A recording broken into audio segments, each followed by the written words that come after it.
जय जिनेन्द्र, जय श्री महाकाल। हम अब आगे के श्लोक में आते हैं। ये हमारा है 15 नंबर का श्लोक। योग कारक संबंधात पापी नोपी ग्राह सवतः तत भुक्तैनुसारेणम दिशे युर्यो गज फलम। इस श्लोक का अर्थ समझने से पहले आपको एक बात और समझनी है कि योग कारक ग्रह किसे कहते हैं। योग कारक मतलब त्रिकोण के मालिक शुभ भाव होते हैं, इसमें जो मालिक बैठे होते हैं वह शुभ होते हैं। लेकिन योग कारक किसे कहते हैं? अब योग कारक मतलब जो ग्रह केंद्र और त्रिकोण दोनों का मालिक बनता है वह योग कारक ग्रह कहलाता है। योग कारक ग्रह हुआ यहाँ पर, देखिए आप इस कुंडली में कि कौन सा ग्रह योग कारक हुआ, जो त्रिकोण और केंद्र दोनों का मालिक है। अब त्रिकोण का मालिक कौन है यहाँ पर? शनि, लेकिन उसकी दूसरी राशि व्यय भाव में, मतलब ये योग कारक नहीं हुआ। यहाँ पर हुई बुध, लेकिन उसकी दूसरी राशि अष्टम में, यह योग कारक नहीं हुआ। उसके बाद है शुक्र, इसकी दूसरी राशि केंद्र में, तो यह योग कारक। जो ग्रह केंद्र व त्रिकोण दोनों का मालिक होता है वह योग कारक ग्रह कहलाता है। तो इस श्लोक के लिए आपको यह है योग कारक संबंधात पापी नोपी ग्राह सवतः तत भुक्तैनुसारेणम दिशे युर्यो गज फलम।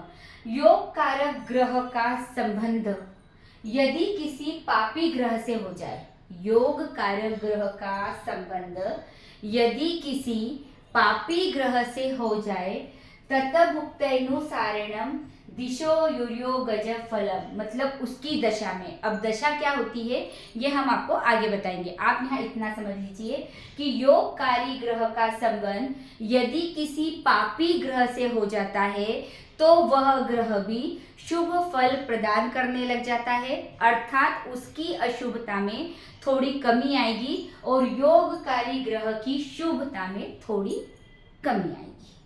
मतलब ये इसका दोष थोड़ा ये ले, इसका दोष पापी जो ग्रह है उसका दोष ये ले लेता है और उसकी शुभता को पापी ग्रह थोड़ा सा अपने अंदर ले लेता है। तो इसका मतलब ये हुआ कि योगकारी ग्रह से संबंध बनाने से कोई भी पापी ग्रह अपनी अशुभता में उसकी थोड़ी कमी हो जाएगी और योगकारी ग्रह की शुभता में थोड़ी कमी हो जाएगी। तथा भुक्तैनुसारेणम, यहाँ दशा की बात की जाए, जब पापी ग्रह की दशा आएगी, जब पापी ग्रह की दशा आएगी तब भी वह दशा इतनी अशुभकारी नहीं होगी, क्योंकि उस पापी ग्रह ने योगकारी ग्रह से संबंध बनाया है। अब इसको यहाँ समझ लीजिए, यहाँ आपका योगकारी ग्रह है शुक्र।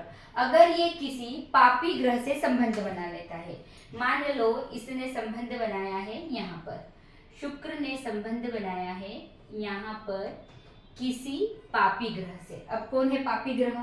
हम किसको देख लें? सूर्य मान लेते हैं। तो सूर्य अगर यहाँ आ गया, कौन सा संबंध बना? युति संबंध।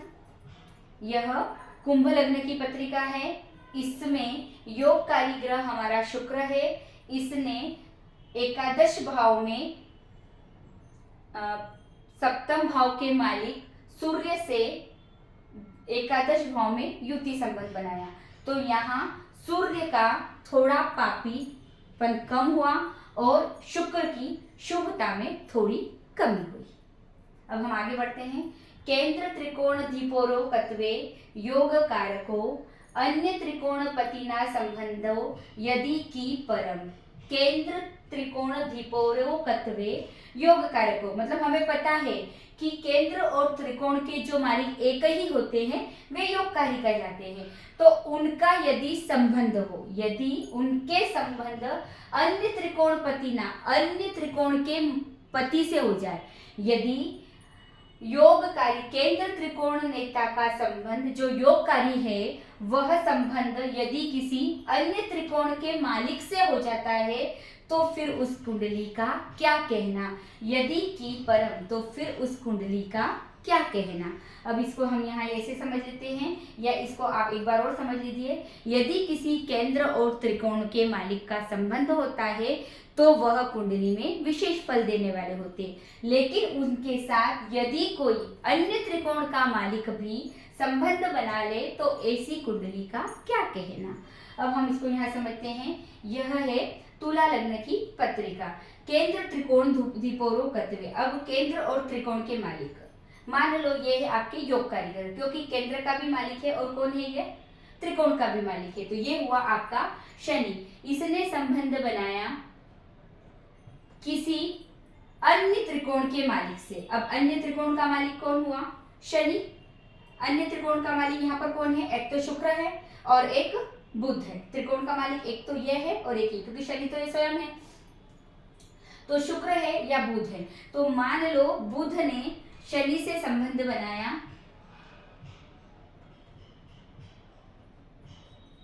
दोनों ने परस्पर दृष्टि संबंध से संबंध बनाया है।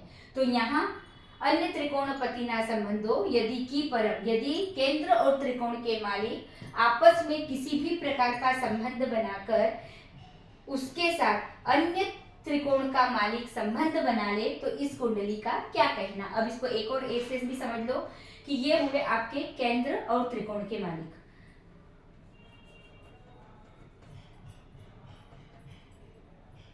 एक केंद्र और एक त्रिकोण के मालिक ने संबंध बनाया, शनि और चंद्रमा ने संबंध बनाया। ये एक वैसे भी उदाहरण दे सकते हो और एक ये ऐसे भी दे सकते हो।